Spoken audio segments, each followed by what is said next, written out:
welcome to the Quantum Your Life podcast. This is Rozana from Rozana Manifests, helping you unleash your innate power to fast track your manifestations and give your self-concept the ultimate glow up. If you're listening to this, then you're ready to be empowered and transformed using my quantum embodiment method to collapse time and space and to magnetize your soul's deepest desires to you. Tune into this podcast if you're ready to up-level your entire life through mind-body integration.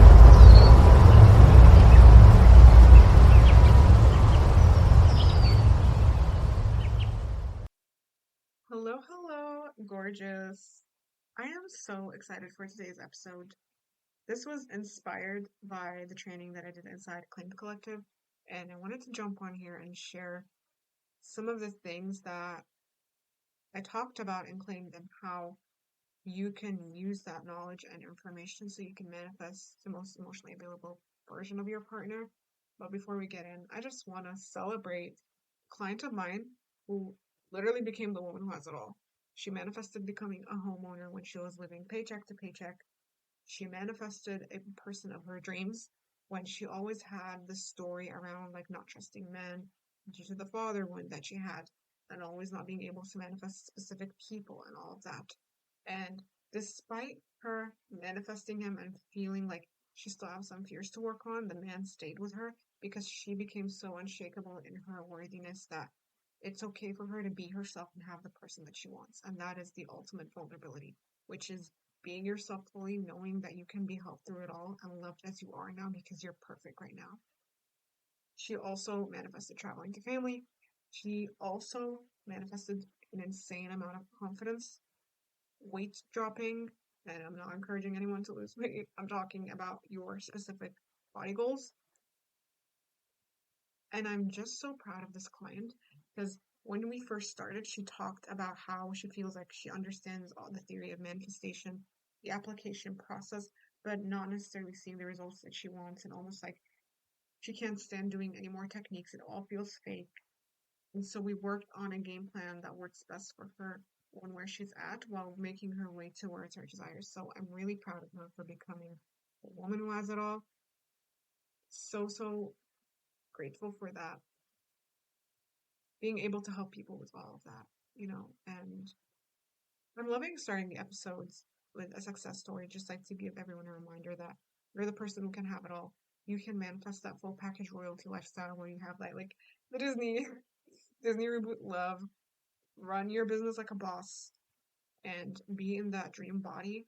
Have unshakable body confidence before, during, and after you manifest that dream body, because it's not just dependent on that result, and your love for yourself and your self-concept as well is unconditional, and it's unshakable, and it's unwavering, not 3D dependent. So, with that being said, let's talk about emotional vulnerability. Let's talk about why your specific person, or you have a pattern maybe of relationships with people who are closed off, who constantly need space, who always need to be told maybe what to do or to work on themselves, or always need that push. Or maybe you find yourself in situations where you're always like the therapist friend, the family mediator, the one who has to carry the relationship. And that is all like you mommying people lovingly. That is all coming from you possibly growing up as the person who was like maybe being the caretaker of the family, the sibling in between, the one who was like had to be around parents maybe who were either emotionally immature, had alcoholism problems, and things like that. Sometimes it's even like you feeling like you had to earn people's love, so you would overcompensate, and then now you're overcompensating in the relationship by constantly being the person who takes the lead, takes the role of like carrying the relationship on your shoulders, and to do that you have to close yourself off to put others' needs first. So it's just like a couple of things here that could be going on and the root of that. And I'm seeing recently that there's been almost this trend that to be strong and independent, you have to like almost close yourself off of love. I know that's not what people say, but it's almost like people look down now on being a hopeless romantic, on loving too deeply, on being upset that a man broke your heart. It's like you're a freaking human being. Heartbreaks does not mean you pedestalize men or that you think they're better than you. It just means that you are processing a feeling. And when we don't allow ourselves to process the heartbreak that we experienced before or now, what we tend to do is like we lock it in actually in our consciousness more and we become the identity. And the more you suppress something, the more it stirs inside of you and boils within you. So you keep it in the back of your mind no matter how many affirmations you're saying. So when it comes to emotional vulnerability, I've already talked about ways that this is a reflection. So there's going to be habitual changes that need to come to place, such as, the boundaries that you place with yourself so that you don't mommy people, understand the line between like supporting people, being there for them, but also knowing when it's time to like put yourself first. The second and most important thing here is allowing yourself to love deeply. And I'm seeing most people manifest from a place of struggle, and that is sometimes a protective mechanism to avoid allowing yourself to feel your love for your person deeply, or your love for love and romance. And please love too deeply. Please love too much. Because the formula to attracting the dream relationship, manifesting it, I know a lot of assumption people get pissed when we say attract. I mean, it's the same shit. Attract, tomato, tomato. At least that's what it means to me. The formula to attracting love fast is to open yourself up to it fully. When you're a hopeless romantic, when you love deeply, when you let your heart lead, what you're actually doing is listening to the desire that God put in your heart. So you're actually following the path God put you on. Caring too much is a quality to be expressed, not suppressed. And I feel like, as I'm already saying this, there are people who are feeling maybe resistant or holding back listening to this because it's like, what if people take advantage of me? Or you show your kindness and your vulnerability maybe with friends, but not with partners. Or I had this conversation this week a lot. You feel very comfortable being that part of you, maybe with your male friends, but not your female friends. This is also very common. Or not necessarily that, or more so, almost like finding male friendships a lot easier.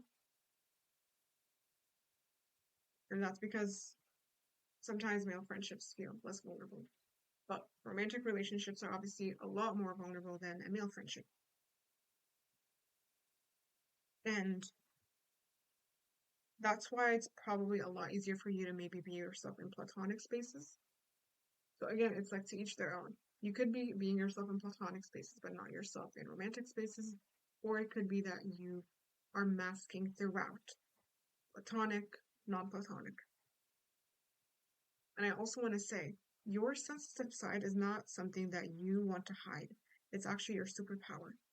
To love too deeply is to open to be loved deeply. To love too deeply means that the world would be healed. Imagine if everyone loved deeply, cared deeply, and expressed that fully. Do you know how many children would be less traumatized? Do you know how many people would end up in healthy relationships? Do you know how many people would still be in contact with their families right now? Spending Eid, Christmas, New Year, all of that stuff with family. Do you know how safer the world would feel? That less people would project their anger, their annoyance, that less people would project their insecurities, that we wouldn't be dealing with, toxic masculinity. So please love deeply. Please allow yourself to open up fully. And I'm not talking about oversharing. There's a difference between vulnerability and oversharing. When you are vulnerable, you're coming from an empowered place. You're saying, it's safe for me to be myself. Here is my heart on my sleeve. I'm safe no matter what. I'm okay with whatever feedback I get. That is coming from a grounded, secure place. But oversharing comes from an insecure place. Oversharing comes from a wounded space. Oversharing comes from this space of trauma dumping, if you will. It's not coming from a grounded, regulated place. And it's because it comes from a place of like seeking constant reassurance, constant validation. It's almost like a coping mechanism or a cry for help. So when you are fully open, you don't even overthink, am I oversharing or am I being vulnerable? Right now, what you're doing is placing walls upon walls upon walls, and it manifests as like third parties, long distance, emotional distance, The person opens up to you and then closes off eventually. People who suddenly ghost you and don't respond. You being in no contact no matter how much work you do. Do you see how that's all a reflection of like, if I let people in, it means they're going to see me. They're going to see every side of me. Like when I'm angry. Which takes me to ask you, when you fall apart, when you're angry, when you want to cry, do you allow yourself to be seen? Or is it like, oh, okay, I'm going to cry. I'm gonna cry in silence, or I'm gonna cry in my bedroom. I'm going to regulate my nervous system as I'm doing that, but then I'm gonna go out and be the strong woman around people. Because even that in the manifestation community is very toxic with all the love in the world. You don't want to just be in your bedroom practicing the embodiment, and then when you're out with people, you're putting on a strong face and pretending like you have no emotions but confidence and joy. You have to be okay with being seen when you're crying, which happened to me with my mentor call. I kind of teared up, which I usually don't, and I made that okay. And that's because not only I knew I was in a safe space, it's because I wanted to make my worth independent of 3D. That it doesn't matter if I cry in front of people or alone. It's safe for me to be held and it's safe for me to be seen.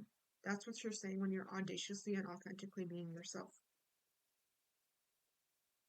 So as you can see, it's like a deep conversation with like so many different layers.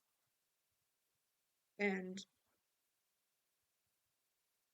not expressing your needs, hoping to manifest your needs being met.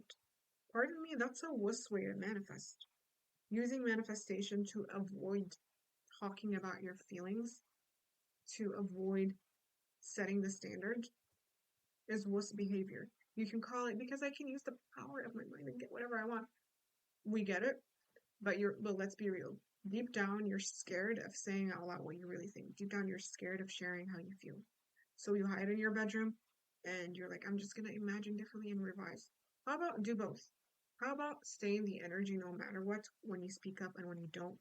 When you see like there's no point in speaking up in a situation? And also do the inner work. And also choose the reality that you want. And also tell the story that you want. This constant fear of like being too much or not wanting to be seen is what's blocking you from letting the person see you fully. It's like you're mad that this person wasn't there for you, didn't call you maybe on your birthday, but at the same time you're like, oh, but if they see me and I go through this thing, or I share this thing, or they see I'm not maybe succeeding in my career or financially, I'm going to be ashamed. Or if I'm not fully at the body goal that I want. So you see how you continue to put walls upon walls upon walls upon walls, right? So it really takes tearing down these walls, loving the idea of being vulnerable, and changing the intention of vulnerability so that it's not dependent on 3D. It's not, I'm going to share this thing so people can accept me. It's, I'm sharing this because I love who I am when I'm authentic. And I love who I am right now, but I also love who I am when I'm authentic. And it's safe for me to be myself because it's safe to be in my body, because it's safe to open up. So when you change your relationship with rejection, when you own all of these sides of you and these parts of you, when you shift the intention and not do what's manifesting, was I don't know which the pronunciation. Anyway, it doesn't matter. When you change that, the reality is going to shift. When you're okay stepping from an empowered place and being yourself in front of this person and platonic and non-platonic people, you're saying, I'm not scared of being myself. See me fully. And especially businesswomen, I see this show up with like, maybe you're not getting as much views anymore, or you're happy with the views that you have, or the type of community, the number of following you have. I know people are happy with 4K. But what tends to happen is like no matter how much you're posting, nobody's reaching out. You'll just have lurkers, people admiring you from afar, people not taking the full leap. So you see how that self-concept is also manifesting in business?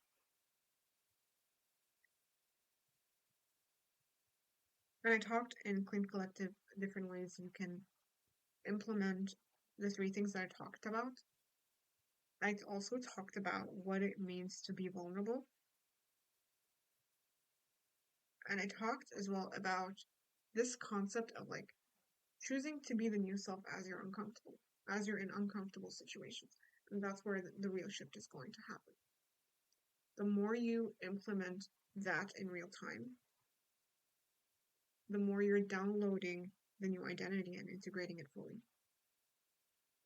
So I covered quite a bit here. Sit with everything that I said. Look at what resonated. Look at what you need to work on the most when it comes to your vulnerability.